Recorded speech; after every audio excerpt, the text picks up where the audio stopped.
Halo Sobat Urani Marim yang terkasih, jumpa lagi dengan saya Pastor Yos Fernandes Somatus dalam renungan harian Jumat 20 Agustus 2021. Apa kabar? Saya berharap Anda semua tetap dalam keadaan baik, sehat, dan tetap semangat. Bapak Ibu Saudara-saudari yang terkasih, hari ini kita kembali diingatkan tentang hukum yang pertama dan utama dalam kehidupan ini, terlebih sebagai seorang pengikut Kristus. Jadi hari ini dalam Injil dikisahkan ada seorang ahli Taurat, orang yang tahu persis tentang hukum Taurat, itu bertanya kepada Yesus, hukum manakah yang paling utama? Jadi seorang ahli hukum bertanya kepada Yesus, hukum mana yang paling utama?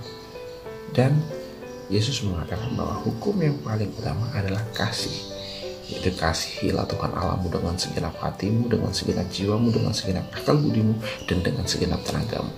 Dan kemudian kasihilah sesamamu manusia sama seperti engkau mengasihi dirimu sendiri.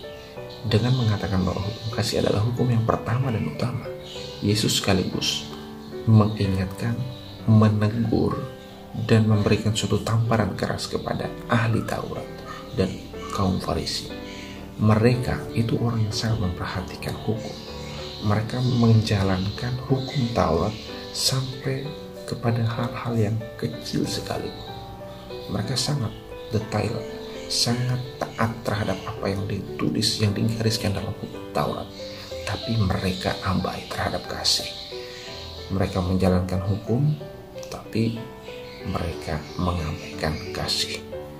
Bahkan karena hukum, mereka rela membiarkan saudara-saudarinya menjadi menderita. Mereka karena ketaatan mereka terhadap hukum, mereka sanggup dan rela memvonis, mencat saudara-saudari mereka yang ada di sekitar sebagai orang yang berdosa, orang yang tidak mengenal Allah. Bapak Ibu Saudara-saudari yang terkasih, kadangkala dalam kehidupan ini pun kita sama seperti ahli-ahli Taurat dan orang-orang Farisi. Karena ketaatan kita terhadap aturan dan ketentuan yang ada dalam kehidupan bersama, kita rela dan sanggup menjudge orang lain sebagai orang yang tidak baik, orang yang tidak benar. Contoh saja, misalnya kita rajin ke gereja, kita rajin ikut kegiatan-kegiatan di lingkungan gereja, aktif melayani, aktif dalam setiap kegiatan yang dirancangkan dan direncanakan di paroki ataupun di lingkungan. Tapi kemudian karena kita merasa diri kita ini begitu aktif, begitu luar biasa, lalu kita menjudge orang lain yang tidak seperti kita, yang tidak sama seperti kita, sebagai orang-orang yang rendah, orang-orang yang di bawah kita. Jadi orang-orang yang tidak baik. Jadi kita itu karena ketaatan kita, karena kesalehan pribadi kita, ya boleh saya katakan sebagai suatu ulah kesalehan, lalu kita dengan mudah menghakimi orang lain. Artinya kita ini hanya melakukan aturan dan ketentuan begitu saja, tapi kita tidak punya kasih di dalam hati kita. Ya kalau kita punya kasih, tentu kita tidak akan mudah untuk menghakimi orang lain. Jadi hari ini Yesus kembali mengingatkan kepada kita bahwa aturan dan hukum yang pertama dan utama adalah kasih. Maka segala keputusan, segala kebijakan, aturan dan ketentuan yang ada dalam kehidupan ini haruslah memperhatikan kasih.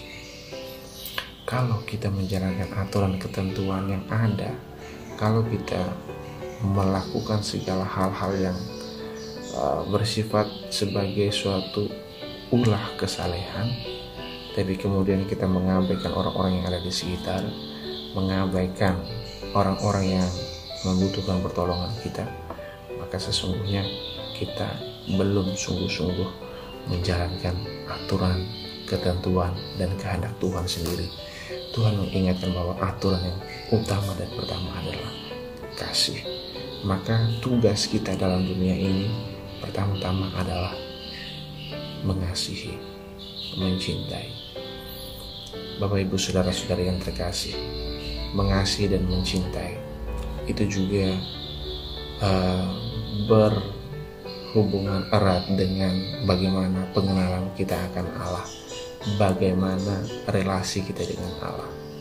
Kalau kita mengasihi sesama, itu tanda bahwa kita punya relasi yang dekat dengan Allah sebagai sang kasih itu sendiri. Allah itu kasih. Maka kalau kita mengasihi orang lain, mencintai orang lain, itu berarti kita mengenal Allah, kita mengenal kasih. Ya, karena kita mengenal kasih, maka kita bisa mengasihi. Tidak mungkin bahwasanya kita bisa mengasihi sementara kita tidak kenal apa itu kasih. Tidak mungkin kita bisa mengasihi kalau di dalam hati kita sendiri pun tidak ada kasih. Bapak, Ibu, saudara-saudari yang terkasih, maka kalau kita mengaku bahwa kita ini orang yang mengenal Allah, maka kita pasti dan harus mengasihi. Tidak bisa kita mengaku sebagai orang yang mengenal dan mengasihi Allah, sementara kita sendiri tidak bisa mengasihi dan mencintai orang yang ada di sekitar kita. Bapak, Ibu, saudara-saudari yang terkasih, mari kita belajar untuk saling mengasihi satu sama lain. Mari kita belajar untuk saling mencintai satu sama lain. Mari kita abaikan segala keegoisan kita masing-masing. Mari kita saling memaafkan bila kita telah melakukan kesalahan satu terhadap yang lain. Mari saling mengampuni.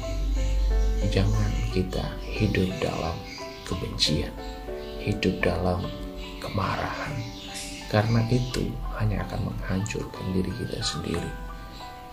Jangan kita melakukan aturan-aturan yang ada, kemudian dengan ketaatan, dengan kebaikan, dengan kesalehan yang kita miliki, kita menjadi mudah untuk menjudge orang lain sebagai orang yang tidak baik, orang yang tidak benar. Mari kita belajar untuk mengasihi, belajar untuk mencintai. Shalom, Tuhan Yesus memberkati. Amin. Terima kasih telah mengikuti renungan bersama channel Qurani Marum. Jangan lupa like, comment, share, and subscribe. Thank you.